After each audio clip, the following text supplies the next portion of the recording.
hal yang terjadi di Jakarta ini. Hari ini, malam ini istimewa.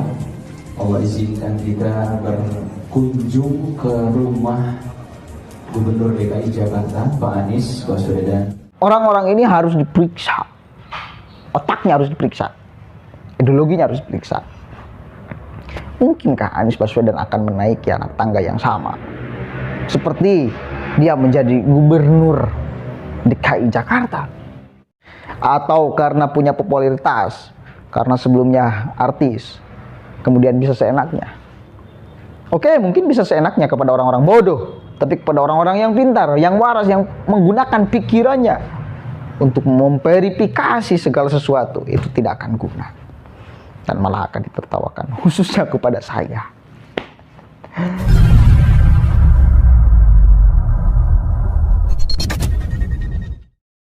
Alhamdulillah, teman-teman semua, saya ingin sampaikan terima kasih, dan juga saya ingin sampaikan terima kasih atas doanya, atas dukungannya yang selama ini diberikan. Banyak hal yang terjadi di Jakarta ini. Hari ini, malam ini istimewa. Allah izinkan kita berkunjung ke rumah Gubernur DKI Jakarta, Pak Anies Baswedan. Terima kasih Pak Anies atas undangannya.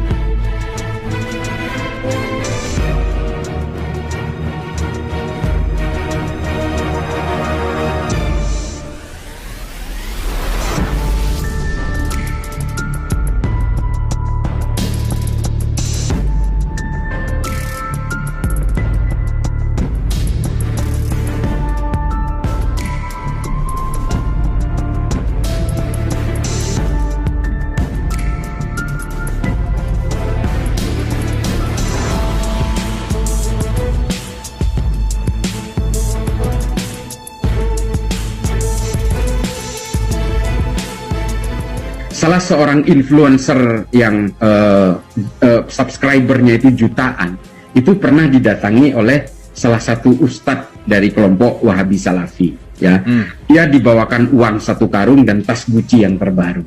Dia cerita sama saya dan banyak orang cerita, dan dibenarkan oleh manajernya. Dia dibawakan hingga akhirnya ustadz ini sama influencer yang jutaan ini ditolak uangnya, tas itu juga ditolak, tapi besoknya ustadz ini diundang untuk memberikan hak bicara kepada dia. Nah, coba bayangkan, artis-artis yang hijrah, yang dulunya pemain film, dulunya penyanyi, itu sekarang dipakai sebagai influencer sejenis ini. Dia tidak perlu main film, dia tidak perlu manggung main musik, tapi hidupnya tetap nyaman. Dan ini mustahil kalau nggak ada duitnya. Ini mohon maaf, seperti artis AU misalnya. AU, ini kan nggak ada job keartisan sudah, tapi dia hidupnya sangat masih saja hidupnya mewah gitu. Ini kan ada uangnya. Nah, metode ini yang dipakai hari ini. Dan bagaimana Raffi Ahmad misalnya didatangi, berusaha dibujuk untuk menjadi influencer mereka.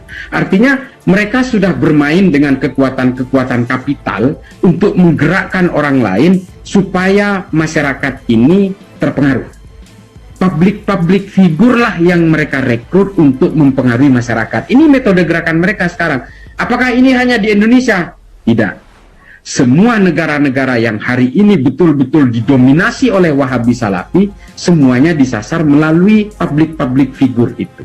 Tokoh-tokoh pemerintahan, para pemimpin-pemimpin wilayah, ini yang dikuasai lebih dulu. Hingga akhirnya semua populasi bisa didominasi. Kalangan artis juga banyak sekarang yang mengidolakan penegakan khilafah. Ini kan mereka punya power untuk mempengaruhi lingkungan, dan ini kita sekarang diam kepada mereka.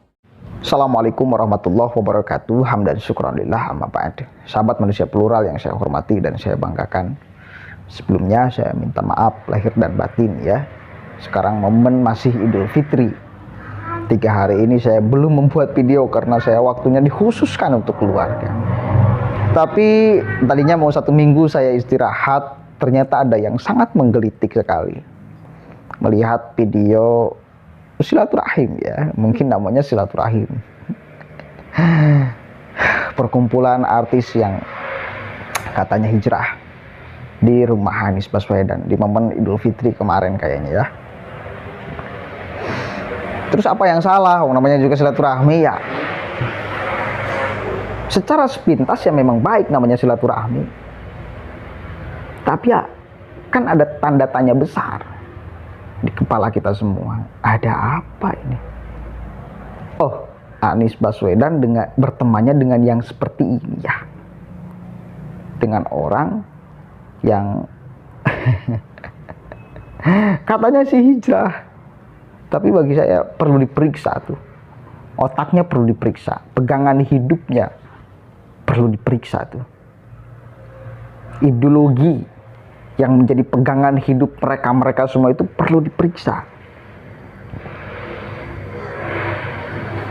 Saya dari dulu selalu akan konsisten di dalam mengawal, menjaga NKRI, menjaga Pancasila, menjaga kebinekaan. Dari apapun itu yang akan menghancurkannya, termasuk ideologi. Mau ideologi kanan, mau ideologi kiri. Mau ideologi kanan, mau ideologi kiri. Selama akan menghancurkan NKRI dan Pancasila, selama itu akan saya berada di barisan paling depan untuk menghantamnya. Salah satu yang selalu ditampilkan sekarang itu ideologi kanan. Tidak bisa kita menutup mata, enggak. Kita nggak bisa menutup mata, nggak bisa. Orang-orang yang kemudian terus berkampanye tentang khilafah itu terus bermunculan. Meskipun satu kali lagi, mereka tahu tidak akan diafirmasi oleh negara, tidak akan diterima dengan baik oleh negara, tapi mereka tetap akan menyuarakan itu sebagai upaya penjaringan orang yang akan tertipu dengan embel-embel Islamnya. Padahal ada kepentingan politik yang entah benar atau enggak. Kembali lagi, kita tahu sama-sama Anies Baswedan dia menjadi gubernur DKI karena menaiki anak tangga kelompok agama. Kasus Ahok dulu ya. Agama dijadikan tangga oleh Anies Baswedan untuk dia menjadi gubernur DKI Jakarta. Agama dijadikan alat politik yang benar-benar kelihatan dengan jelas dulu. Kabarnya nanti juga Anies Baswedan akan nyalon menjadi presiden. Dan kemungkinan besar dia akan menaiki tangga yang sama, menjadikan agama sebagai pijakannya untuk menjadikan dia sebagai presiden. Yang milih presiden itu kita sebagai masyarakat. Silakan aja, kemudian Anda tilai sekalian. Anda tilai semuanya. Layakkah Anies Baswedan untuk memimpin NKRI? Dengan ternyata dia berteman dengan kelompok-kelompok yang harus diperiksa sekali lagi ideologinya, harus diperiksa. Kalau kita temukan foto-foto si Tengku Wisnu, Ari Untung dan kawan-kawannya bersama Khalid Basalamah, bersama Felix Xiao itu jelas kan. Dia organisasinya pentolan Mahna, HTI, terlarang jelas. Jelas terlarang ya. Haram di Indonesia. Haram di Indonesia. Apalagi haram di Indonesia. Maka sekali lagi orang-orang ini harus diperiksa. Otaknya harus diperiksa. Ideologinya harus diperiksa. Mungkinkah Anies Baswedan akan menaiki anak tangga yang sama seperti dia menjadi gubernur DKI Jakarta? Kemungkinan besar sih iya. Dengan kita melihat sepak terjangnya hari ini. Aneh saya. Artis hijrah. Hijrah itu sebetulnya secara arti bahasa sangat baik. Pindah dari kejelekan menjadi kebaikan. Secara arti bahasa itu sangat baik. Tapi hari ini banyak orang yang mengartikan hijrah itu sebagai hanya pindah saja. Dengan nggak tahu kemudian ideologi yang dia anutnya seperti apa, menguntungkan atau enggak bagi dirinya di dunia atau di akhirat. Yang penting berubah secara tampilan fisik, itu aja.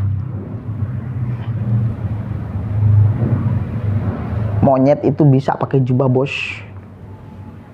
Bisa pakai jubah, tapi otaknya tetap tidak bisa diubah. Ideologinya tetap tidak bisa diubah. Ya, ideologi monyet, ya, otaknya ya otak monyet. Bajunya bisa diubah. Apalagi manusia sangat bisa mengubah baju tampilan. Dan kadang-kadang masyarakat Indonesia itu sangat bisa terjebak dengan tampilan. Dan ini yang masih saya pikirkan, kenapa kok bisa ya? Bayangkan Tengku Wisnu lah. Jangan jauh-jauh. Tampilannya kan luar biasa, bos. Menunjukkan sebagai seorang muslim yang taat dan baik. Baik lah. Katanya dia sekarang menjadi ustadz, yang tadinya artis.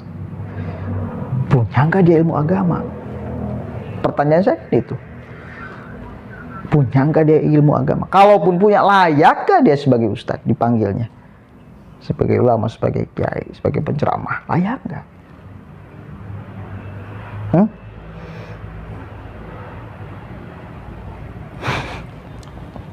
Atau karena punya popularitas, karena sebelumnya artis, kemudian bisa seenaknya? Oke, mungkin bisa seenaknya kepada orang-orang bodoh, tapi kepada orang-orang yang pintar, yang waras, yang menggunakan pikirannya untuk memverifikasi segala sesuatu, itu tidak akan guna. Dan malah akan ditertawakan, khususnya kepada saya. Ya, mudah-mudahanlah NKRI, Pancasila, Bhinneka Tunggal Ika tetap bisa menjadi payung, tetap untuk bisa menjadi payung bagi seluruh keragaman suku, agama, dan budaya yang ada di Indonesia. Lelah, letih, keringat, darah para pejuang untuk mendirikan NKRI, untuk menjadikan Nusantara sebagai payung untuk menaungi seluruh manusia yang ada di sini. Dan kita harus menghargai itu. Allahul muwaffiq ila aqwamit thoriq. Allahu a'lam bishawab. Assalamualaikum warahmatullahi wabarakatuh.